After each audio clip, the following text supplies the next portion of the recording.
صلی اللہ علی محمد صلی اللہ علیہ وسلم۔ اعوذ باللہ السمیع العلیم من الشیطان الرجیم، بسم اللہ الرحمن الرحیم، والصلاۃ والسلام علی رسولہ الکریم۔ آج باب ہم پڑھیں گے باب السجود علی الثوب فی شدت الحر، کہ گرمی کی شدت کی صورت میں کپڑے پر سجدہ کرنے کا بیان۔ وقال الحسن، حسن بصری رضی اللہ تعالیٰ عنہ فرماتے ہیں، کان القوم یسجدون علی الامامۃ،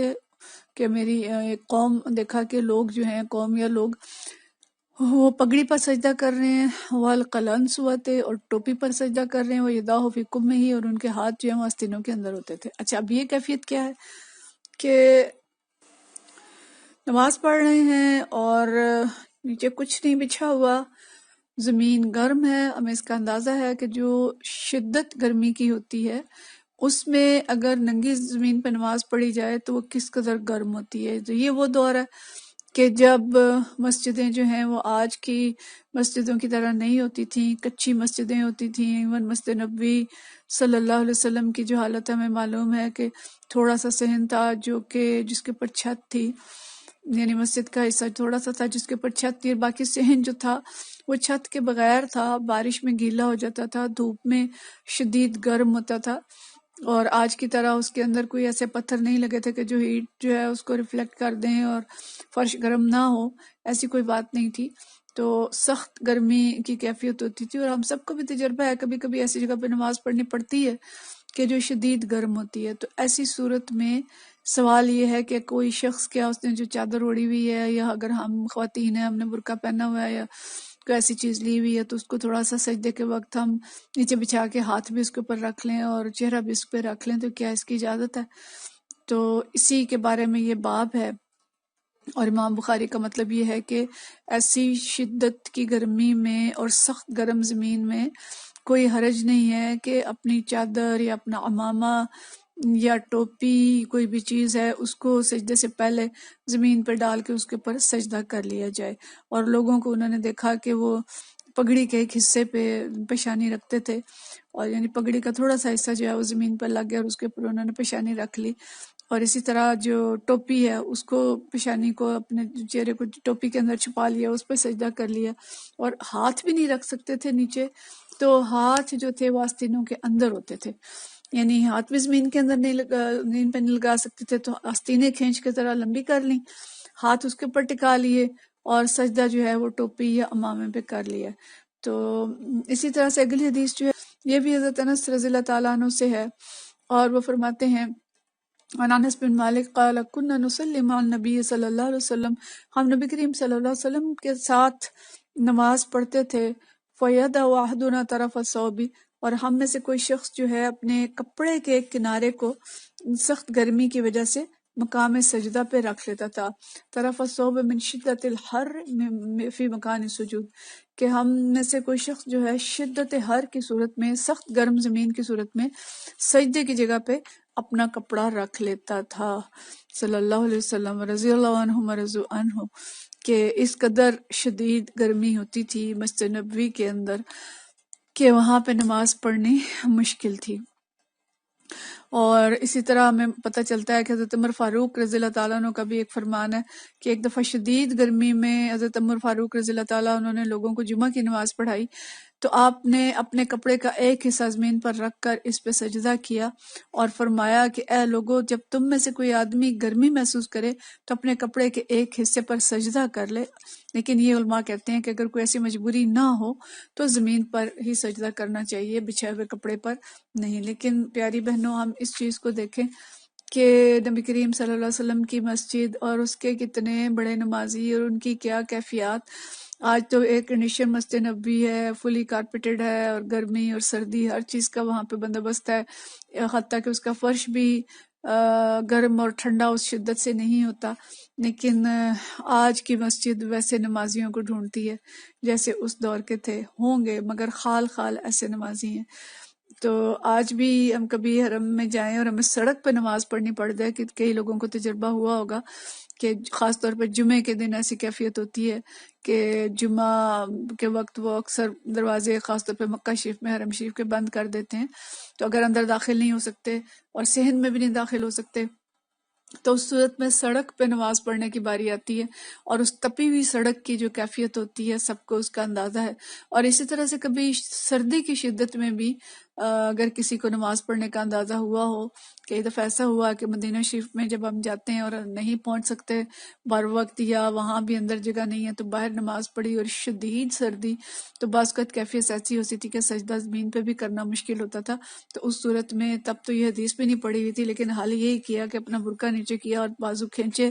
اس کے اور آگے کر کے نماز پڑھ لی۔ تو یہ اللہ تعالیٰ کی طرف سے دی ہوئی آسانیاں ہیں،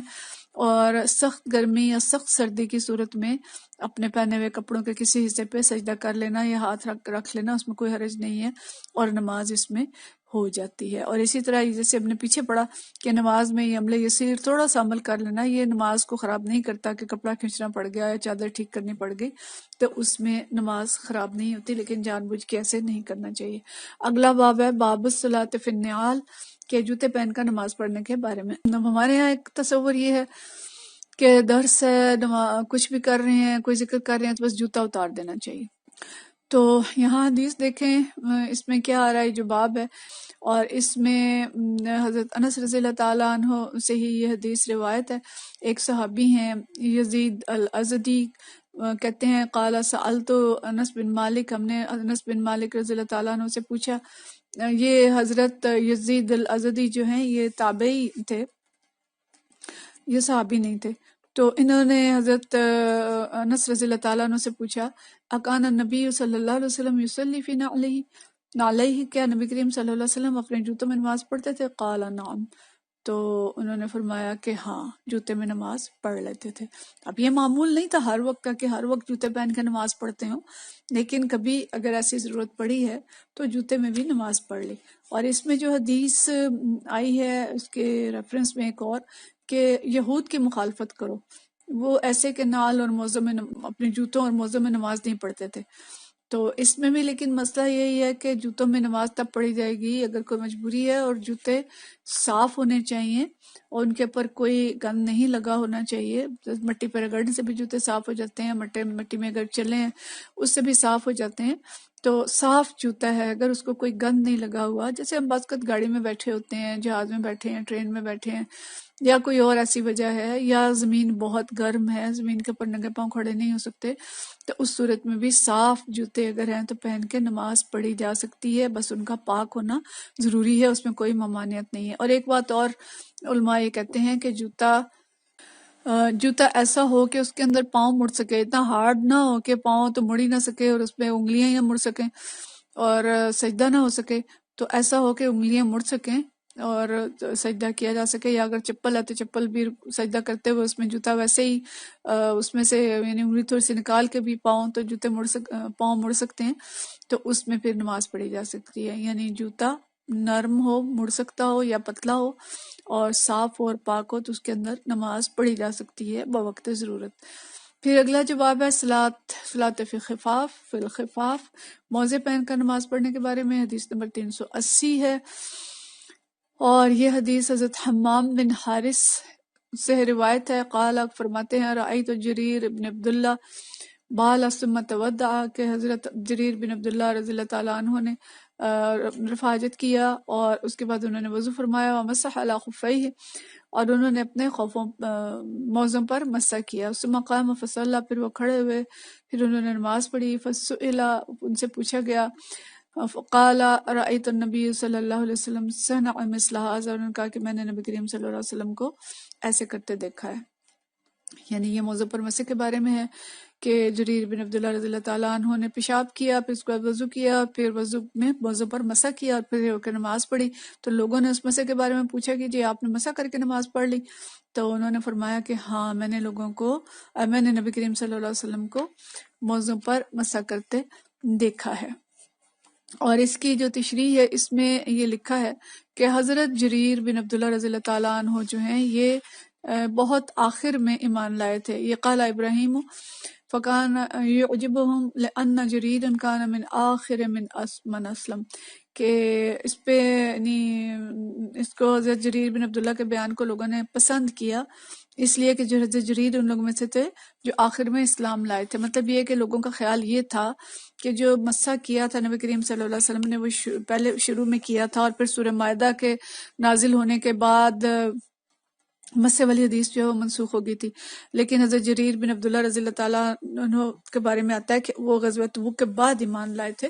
اور سورہ مائدہ اس سے بہت پہلے نازل ہو چکی تھی، لہٰذا لوگ اس پہ خوش ہوئے کہ اللہ تعالیٰ نے یہ گنجائش دی ہے اور مسح جو ہے وہ کرنا ممکن ہے اور اس کی اجازت ہے۔ اور یہ ویسے حدیث ہم مسح کے بارے میں پیچھے پڑھ چکے ہیں، لیکن یہاں یہ ہے کہ موزے پہن کے انہوں نے نماز پڑھی۔ اسی سلسلے کی ایک اور حدیث ہے، یہی والی حدیث کچھ اور انداز میں آئی ہے،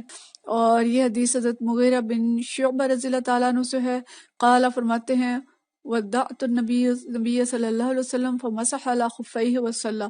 یہ جو حدیث تھی نا کہ حضرت مغیرہ بن شعبہ نے نبی کریم صلی اللہ علیہ وسلم کو وضو کروایا اور آپ صلی اللہ علیہ وسلم کے انہوں نے موزے اتارنے چاہے تو آپ نے فرمایا کہ نہیں، میں نے پاک حالت میں پہنا تھا۔ تو یہ بھی اسی نوعیت کی حدیث ہے کہ نبی کریم صلی اللہ علیہ وسلم کو وضو کرایا حضرت مغیرہ بن شعبہ رضی اللہ تعالیٰ عنہ نے، تو آپ صلی اللہ علیہ وسلم نے اپنے موضوع پر مسح کیا اور پھر انہی موضوع کے ساتھ نماز پڑھی۔ تو غزوہ تبوک 9 ہجری میں ہوا تھا، اور یہ واقعہ بھی سورہ مائدہ کے نزول کے بعد کا ہے۔ گویا جو موضوع پر مسح ہے یہ آخری دور جو تھا 9 ہجری کے بعد یہ ہوا ہے، اور نبی کریم صلی اللہ علیہ وسلم کی یعنی وصال سے 1-1.5 سال پہلے کی بات ہے، تو یہ منسوخ نہیں ہے۔ موزے پہن کر نماز بھی پڑھی جا سکتی ہے، موزے پر مسح بھی جائز ہے، اور وضو میں کسی دوسرے سے مدد لینا بھی جائز ہے۔ وآخر دعوانا ان الحمدللہ رب العالمین۔